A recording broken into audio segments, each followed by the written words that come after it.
I'm Manu. I'm the manager of Venice team. So, Venice recently have been growing a lot. Recently AI has been growing a lot.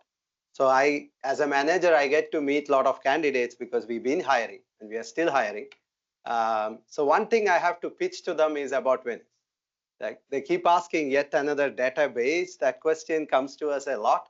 So this talk is all about like setting the stage right. Like what is the major use case of Venice? What is the AI ecosystem that we have at LinkedIn?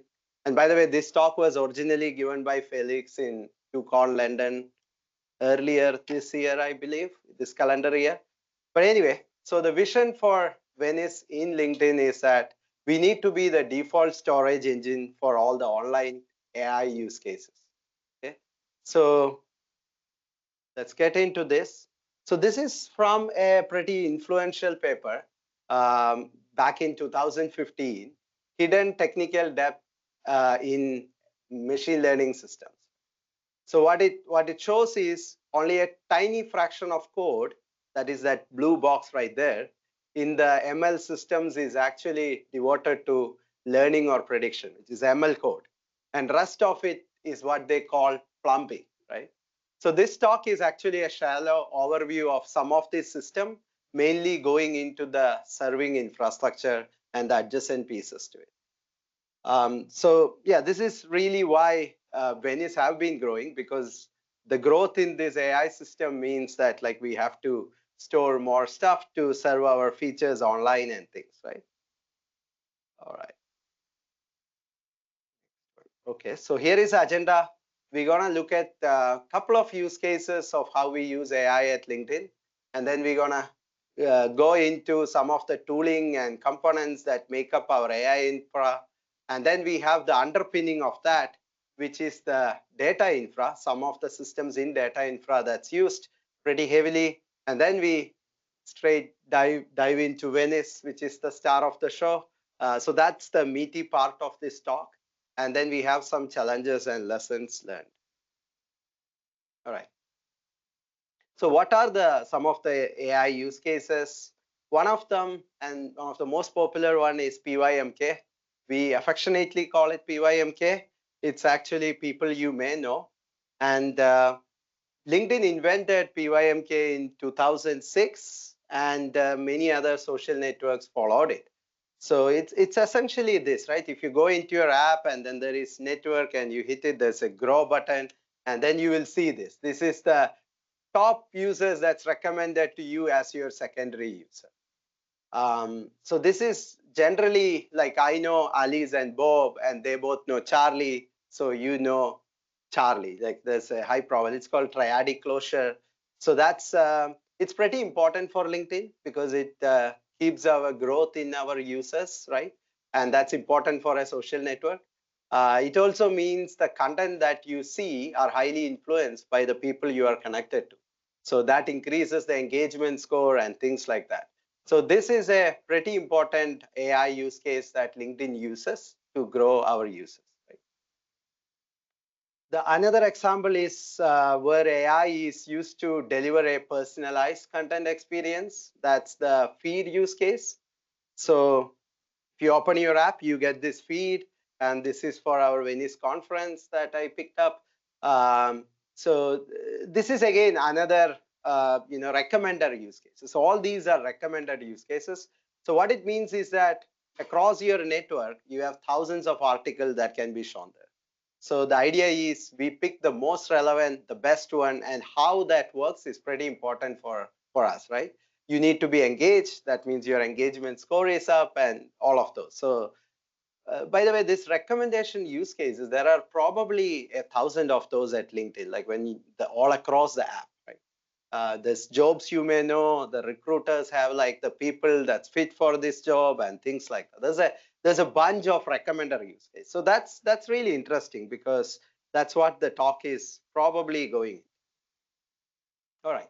Now let's go into what are the things that make up the AI ecosystem. So until a few years, we had a lot of tools that was used to create the AI applications. Like each tool had its own purpose. and then the AI engineer who wanted to build a application would come in and then look at this tool. They look at what are the things they wanted to do, and then they stitch them together. They sometimes don't work together, so they have to add some glue code to make it work. And some of the things would be missing, so they write or bringing some open source tooling to support it. It was not great for our AI engineers' productivity. Okay. So that's when we had a lot of effort within LinkedIn to industrialize this. And then we had what we call the AI platform, right? So we developed an end-to-end unified but opinionated platform. Again, there are some tools that we have, and then we glued them together and they all work in a coherent manner. So the vision is to bring the state-of-art industry-leading AI ML infra into LinkedIn's ecosystem. By the way, one of the thing is that now the AI engineer, which used to look at all these tools and figure out how to build this, now have a platform to go. They can use one recipe to do their stuff, and that's how they get their productivity high. And this platform needed to cater to two personas. One is AI researchers and AI engineers. Sometimes they are the same people within the team, or sometimes they're like two different teams, but at least the platform should be capable enough to serve these two personas. That was the intent. So here is one of the general flow of how things would work for these recommender systems. So there is feature management, then there is model creation. Model creation is the little blue box in that paper I showed earlier. And then there is model. That model needs to get deployed, and then they are served for the online traffic. And then there is maintenance of this model, right? And obviously, there are a bunch of tools that we use within LinkedIn and then outside. And this space is so hot that it's been growing a lot. So we cannot cover everything that is being done by LinkedIn. So we picked a few of those, which gives a flavor of like how the AI ecosystem is built up at LinkedIn, right? So this is a diagram that we wanted to get to, and this is the diagram we'll be talking about. But before we get there, let's slice and dice into some of the pieces of this diagram, and then we will hopefully get here. So first one is frame. I guess from the team here from LinkedIn, they all are very familiar with it, but it's actually the virtual feature store.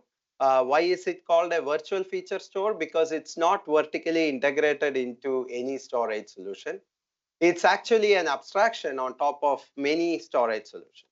So for that, we have the features, and the features can come from any of like offline, which is our Hadoop or stored as an iceberg table, or streaming, which could be a Kafka topic, or it could be online. And online is where people use Venice, and just as Venice, people sometimes have some statistical queries, so they go into Pinot table as well.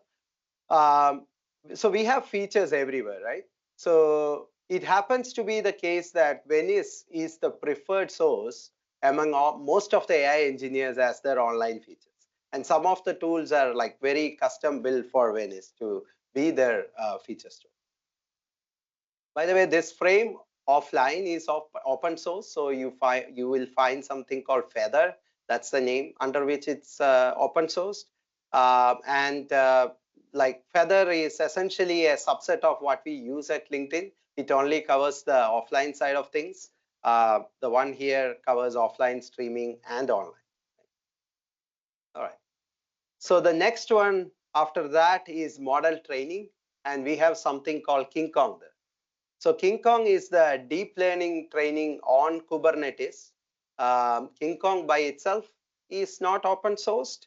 It's actually a shim layer on top of another open source called Kubeflow, which is pretty popular in the ML world.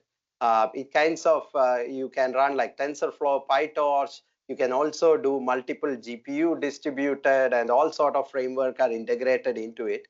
So we depend on King Kong for all the model training needs in LinkedIn. So once you have the feature available in offline, you need to, you will train the model, of course, and then you need to make the model available for your online serving, right? So the process where features used in the offline model training are made available to the online environment is called feature productionization. And we call it FedEx. So that is the feature productionization side. And for an AI engineer, this means that they use some features offline. They might not have everything. They might have to do some compute like join two tables, or they might need like sliding window approaches to get some count aggregated into it. And they do all this. They define all that in a declarative Python. And they could add this declarative Python, and then under the hood, FedEx will check if there is an online version for this store. If not, it creates a Venice store, and then it pushes the data from the offline into that store. It's all abstracted away for the user. So that is very helpful for the AI engineers to stop thinking about it. They just have a declarative Python, do this, do join two tables, and that's it. They have the features ready to be served online. First time might take little time to create all this, but after that the refresh happens quite quick. Right. Now the last part of it is model serving. So we have the model cloud for our model serving framework. So it's actually the fully managed model serving platform. So what the AI engineers used to do is that they all needed to stand up an application, and that application, they need to deploy a model, and then they have to do all the monitoring, productization, everything. And then the algorithms and the technology keep changing day by day because of all the hot things that's happening in the world. And then the GPU came in. So model cloud kind of abstract away everything from the user. They deploy the model into model cloud. It connects itself through frame into Venice, get their features, and then run it. So it makes the life of AI engineers so much easier, right? All right. Now let's get into the figure that I showed earlier. So here are the red marks. Here is the batch side of the world, where everything is offline or batch. They run every day or many times in a day. And you have the frame offline, which compute the features. And then the open connect down there is the training orchestration. It's actually another one that's developed on top of Flight for training of orchestration. So the frame offline feed feature into training, it goes through some feature join prep, and then the King Kong is used for our training, and then it creates a model, and that model goes through some analysis to make sure the model is working as expected, and do some experimentation, and then it goes to a model deployment stage, which is itself complex, and then we deploy it into a model cloud, which is the box right here, right? So, and on the top, you have the feature generation through FedEx. They take all this and push it into a Venice store. And then all the green arrows here is an online request, right? This is the hot path. So a user starts up their page, they click up the network, then the online requests come in. It gets into the frame online, the Venice client fetches the feature that's required for that request to be satisfied. It does the top, it goes through the model, computes the top K or whatever it needs to compute, and then the response is given back. So that's how generally the flow goes for us. Now, I want to quickly switch gears into like what is the underpinning for some of our data infra components. So this is just a list of things that we have. We have Spark, that mostly everybody knows about it. And recently we have integrated Venice. I mean, actually we were using MapReduce for our push job, and we recently moved into Spark for all the push job calculations. Then there is this Kubeflow. Like I mentioned, our training is done with Kubeflow. That's the King Kong. And then we recently open sourced Open House. That is an operational catalog to keep. So essentially, it keeps the metadata about all the data on our offline world. It has like, you know, the replication policy or compliance deletion policy and things like that. So it kind of, you define everything as a metadata and it enforces it as a tool. So it's getting pretty popular. Now Venice can directly read from open house because we have the Spark integration and DALI set, and I believe we'll be talking about it a little bit in this meeting. Then there is Hadoop. LinkedIn is still a very avid user of Hadoop. So that's there. And then we have our workflow orchestration, that's Azkaban. Moving to the streaming world, we have SAMSA, that's the stream processing. Then our PubSub is Kafka. That's one of the very popular open sourcing from LinkedIn. And then we have a convergence story with Beam. Then Fling SQL is getting more and more popular nowadays. And then our change capture is Brooklyn. So for the online storage, the last three here, which is Ambry, Pinot, and Venice, are open sourced by LinkedIn.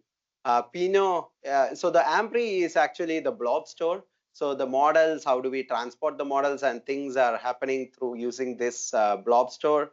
And Pinot is our online analytical store. And for some online cases, they have to make use of Pinot. One example is in the feed, there is something called impression discounting. So if you look at all your feed, you have seen some topics, you don't want to be shown that again the next time you see. So you take a sliding window of count of this user, number of times they have seen this article, and then that feeds into the ranking algorithm to show you the right thing for it's actually an aggregation, a statistical counter on a sliding window. So some of the use cases like feed uses Pinot to get that calculation. And again, there is Venice. So that is the talk of today.